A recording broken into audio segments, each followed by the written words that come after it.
एक और case study discuss करते हैं जो कि रिलेटेड है फेयर ग्लोबलाइजेशन और डी ग्लोबलाइजेशन के साथ, ठीक है। अब इनका मतलब पहले समझ लेते हैं, फिर इससे रिलेटेड क्वेश्चन हम डिस्कस करेंगे। तो फेयर ग्लोबलाइजेशन का क्या मतलब है? देखो, फेयर ग्लोबलाइजेशन का सिंपल सा मतलब है कि ग्लोबलाइजेशन इस तरीके से की जाए कि उसका बेनिफिट जो है वर्ल्ड के सभी कंट्रीज को जो है इक्वली जो है वो मिल सके। यानी कि ऐसा ना हो कि ग्लोबलाइजेशन की वजह से एक कंट्री को तो बेनिफिट हो रहा है पर एक कंट्री को नुकसान हो रहा है, तो ऐसा नहीं होना चाहिए। एक ऐसा ग्लोबलाइजेशन जो कि सभी कंट्रीज को इक्वली बेनिफिट प्रोवाइड करते हैं, तो वो फेयर ग्लोबलाइजेशन कहलाता है। उसके बाद है deglobalisation. Deglobalisation globalisation का बिल्कुल ऑपोजिट होता है। डी ग्लोबलाइजेशन के अंदर कंट्री जो है अपनी इंटरकनेक्टनेस और इंटरडिपेंडेंस को जो है वो कम करती है दूसरी कंट्रीज के ऊपर। यानी कि मान के चलिए यहाँ पर एक एक्स कंट्री थी, ठीक है, वो वाई कंट्री के साथ वो बहुत ज्यादा डीलिंग जो है वो करती थी, इंटरनेशनल ट्रेड जो है वो करती थी। पर अब यहाँ पर एक्स कंट्री क्या करना चाह रही है कि वो जो वर्ल्ड की बाकी कंट्रीज है उनके साथ ट्रेड जो है वो नहीं करना चाहती, यानी कि वो क्लोज्ड इकोनॉमी जो है वो बनाना चाहती है, क्योंकि ज्यादा ग्लोबलाइजेशन के ऊपर इसके ऊपर नेगेटिव इंपैक्ट पड़ता है। क्योंकि अगर दूसरी इकोनॉमी में कोई फाइनेंशियल क्राइसिस आता है तो इसका इंपैक्ट इसके ऊपर भी जो है वो पड़ता है। तो इस प्रोसेस को हम क्या कहते हैं? Deglobalisation. जब हम ग्लोबलाइजेशन को कम करना स्टार्ट जो है वो कर देते, ठीक है। तो फर्स्ट क्वेश्चन देखो, dash refers to the concept of ensuring that benefits of globalization are distributed equitably across all segments of society including both developed and developing nation, ठीक है।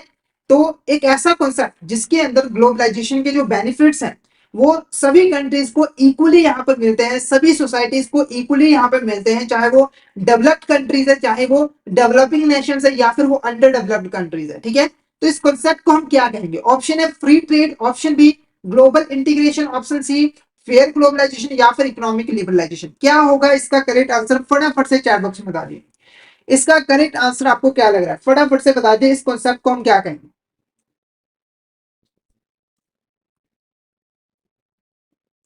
क्या होगा इसका करेक्ट आंसर?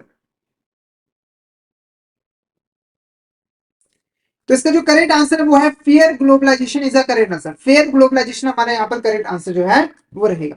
नेक्स्ट क्वेश्चन की बात करें, which of the following is a step that a government can take to promote fair globalisation, ठीक है। तो अगर गवर्नमेंट यहाँ पर फेयर ग्लोबलाइजेशन को प्रमोट करना चाहती है तो वो इसमें से कौन सा स्टेप जो है वो ले सकती है? पहला, it can ensure that labour laws are properly implemented and workers get their right. यानी कि हमारी जो कंट्री है वो इंश्योर करेगी कि जो लेबर लॉज है वो सही तरीके से इंप्लीमेंट किए जाए और वर्कर्स के साथ किसी भी तरह का नाइंसाफी ना हो, उनके पास उनके सारे राइट जो है वो अवेलेबल हो। It can support small producer to improve their performance, ठीक है। अब ग्लोबलाइजेशन की वजह से जो बड़ी बड़ी कंपनीज है वो देश के वर्ल्ड के डिफरेंट डिफरेंट कंट्रीज में ऑपरेट करती हैं, जिसकी वजह से क्या होता है कि जो स्मॉल प्रोड्यूसर्स होते हैं उनके ऊपर नेगेटिव इंपैक्ट पड़ता है, क्योंकि उनके पास इतनी एडवांस टेक्नोलॉजी है वो नहीं होती है। तो गवर्नमेंट जो स्मॉल प्रोड्यूसर को सपोर्ट करने का जो है वो काम करेगी, ताकि उनकी जो परफॉर्मेंस है वो यहाँ पर इंप्रूव हो सके।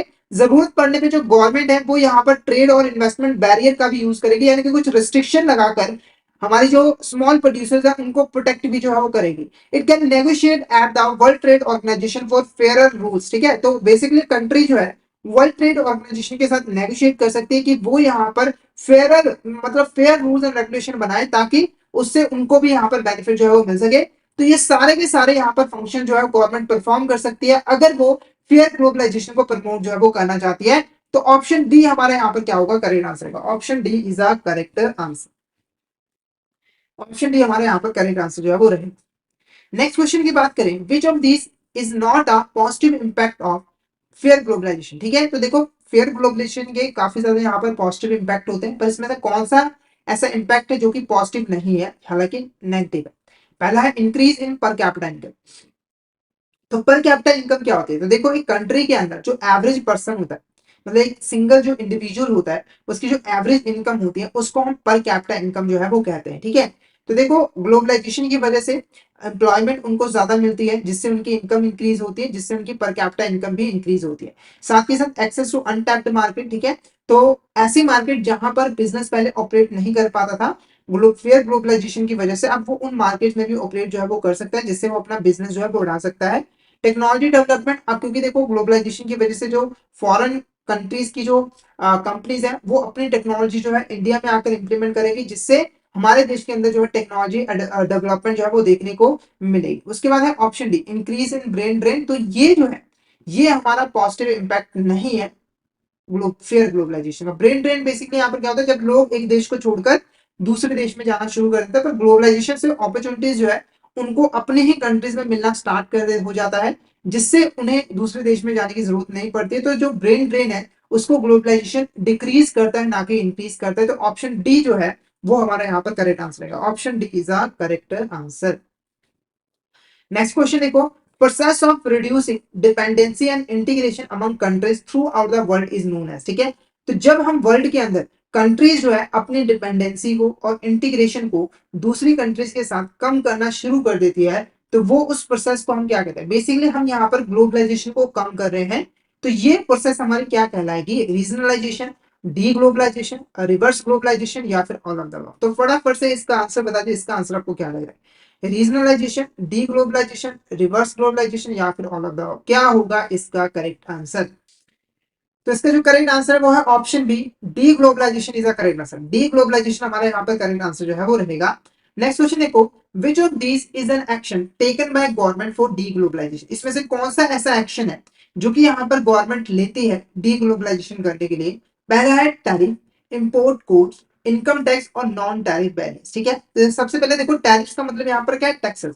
तो गवर्नमेंट यहाँ पर टैक्सेस को इंक्रीज कर सकती है। जैसे कि अगर इंपोर्ट की बात करें तो गवर्नमेंट जो है वो इंपोर्ट को कम करना चाहती है, तो इंपोर्ट के ऊपर बहुत ज्यादा टैक्सेस लगा देगी, जिससे इंपोर्ट करना काफी यहाँ पर मुश्किल हो जाएगा और महंगा भी हो जाएगा, जिससे लोग इंपोर्ट करना छोड़ देंगे, जिससे हमारे दूसरे देशों के ऊपर जो डिपेंडेंसी है वो यहाँ पर कम हो जाएगी। उसके बाद इंपोर्ट कोड, हम ना इंपोर्ट का कोटा फिक्स कर सकते हैं कि एक पर्सन, एक कंपनी जो है एक साल में कितना यहाँ पर मैक्सिमम इंपोर्ट जो है वो कर सकते हैं, उसकी एक लिमिट हम डिसाइड जो है वो कर सकते हैं। उसके बाद जो नॉन टैरिफ बैरियर्स है, तो टैक्सेस के अलावा और भी हम कई सारे बैरियर जो है वो लगा सकते हैं, जैसे कि लाइसेंसिंग की रिक्वायरमेंट वगैरह, जिससे हम ग्लोबलाइजेशन को जो है वो कम कर सके।